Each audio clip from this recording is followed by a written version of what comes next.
precisava, a dissuasão visa preventivamente a evitar a guerra. Agora, o que é preciso ser feito para se ser dissuasor? Alguma coisa nós já falamos. Em relação a nós temos que ter poder, nós temos que ter liberdade de ação para certas atitudes de defesa do território, nós devemos ter um povo, nação, que tenha vontade nacional de apoiar a defesa do território. Nós temos que ter liberdade para fazer o controle do tempo. Em defesa nacional, o tempo não é um tempo único.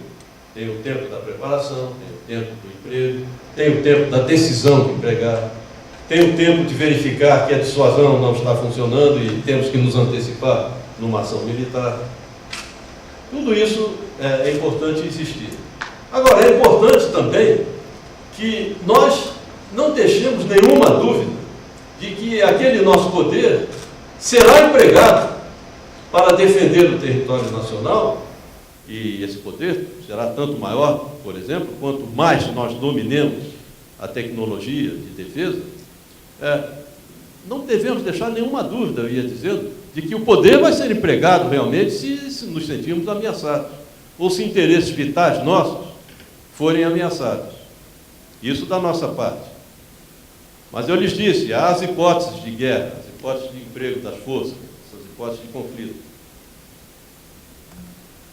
Então é preciso também, para haver a dissuasão, efetivamente, é preciso que os possíveis, os hipotéticos inimigos, eles não tenham nenhuma dúvida quanto à nossa vontade de empregar o nosso poder.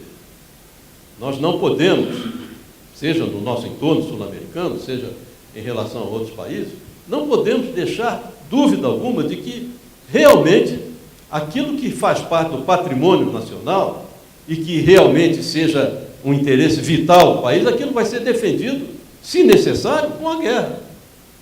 E para isso temos que ter oportunidades e temos que ter o que mostrar. A tecnologia nos ajuda muito a isso. Nos ajuda muito a mostrar que temos a fronteira vigiada. Agora há um plano de reaparelhamento das Forças Armadas em que essa preocupação é muito forte. A vigilância eletrônica da fronteira, a vigilância com aviões não tripulados, a multiplicação dos pelotões de fronteira, o fortalecimento da mobilidade estratégica, ou seja, a mobilidade aquela por cargueiros de tropa aéreos para transportar logo as tropas para os locais que sejam necessários. Mas isso tem que ser mostrado. Essa demonstração de força tem que ser feita. E a demonstração de vontade tem que ser feita. Eles não podem ter dúvida. E mais, o eventual inimigo, na dissuasão, para que haja dissuasão, além de saber tudo isso que nós comentamos agora, ele tem que poder avaliar o mal que a nossa retaliação pode lhes causar. Então, como diz Raymond Aron, por exemplo, ele diz, o poder militar da dissuasão fica a meio caminho entre a capacidade militar defensiva e a capacidade militar ofensiva. Com isso ele quer dizer, uma grande verdade, nós temos que ter capacidade para retaliar, e retaliar em alvos que sejam muito importantes para quem eventualmente pense em comprometer nossa soberania, o nosso território. E mais, ele tem que avaliar a nossa capacidade, conhecer essa capacidade, respeitá-la, temê-la, e tem que verificar, chegar a uma conclusão, para que haja dissuasão, ele tem que chegar à conclusão de que é inaceitável para ele sofrer os danos que nós podemos lhes impingir. E aí houve a dissuasão. E essa dissuasão haverá se nós estivermos não apenas adestrados, preparados, equipados, mas estivermos equipados com material de tecnologia de ponta. E tivermos essa nossa fronteira toda e o interior do nosso território vigiado por tecnologias de defesa de ponta, de vigilância. Vamos conversar um pouquinho sobre isso mais adiante. Muito bem.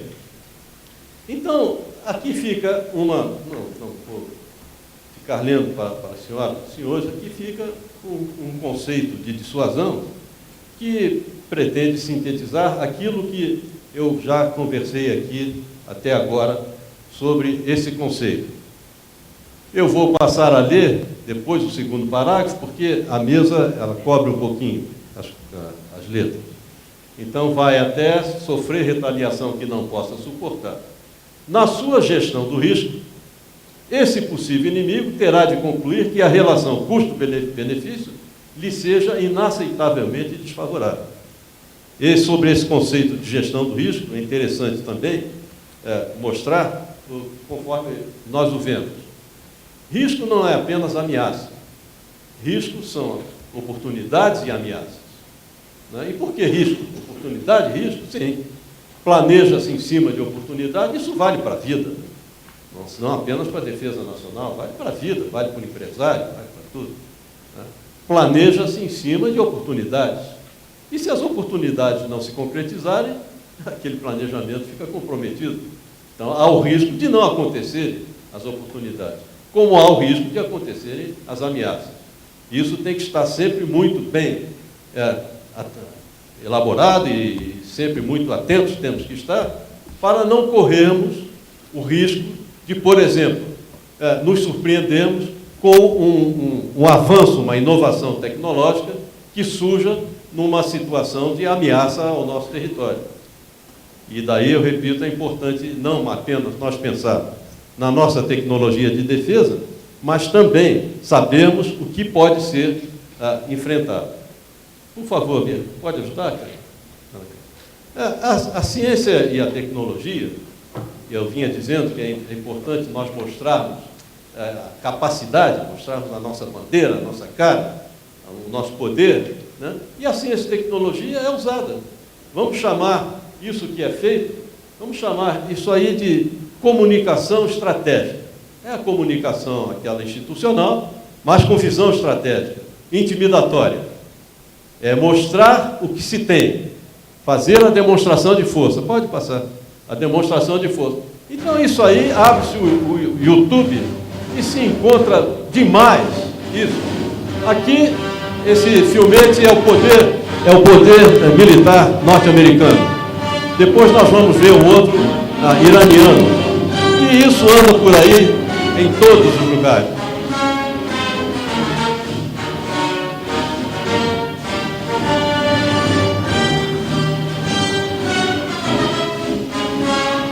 Tá bom, Ana Carla, pode ir.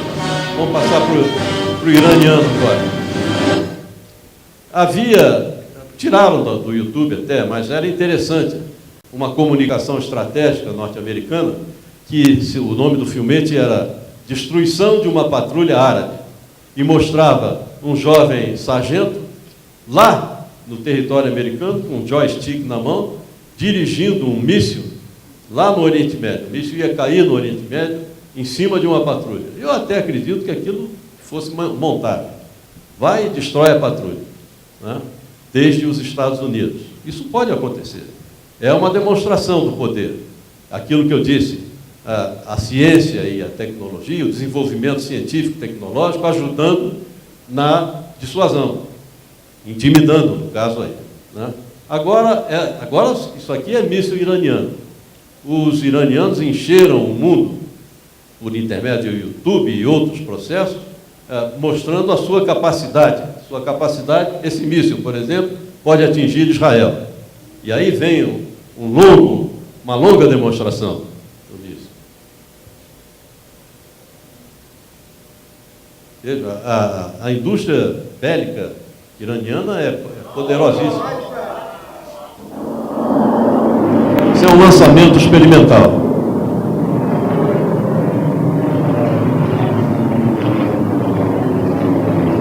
Isso é atividade de dissuasão, mostrando a sua capacidade. O Irã está mostrando aí que pode atingir Israel com esse míssil e com um armamento que ele eventualmente consiga colocar. Obrigado. Bem, por que mostrei isso aí? Porque é interessante nós olharmos com um olhar mais arguto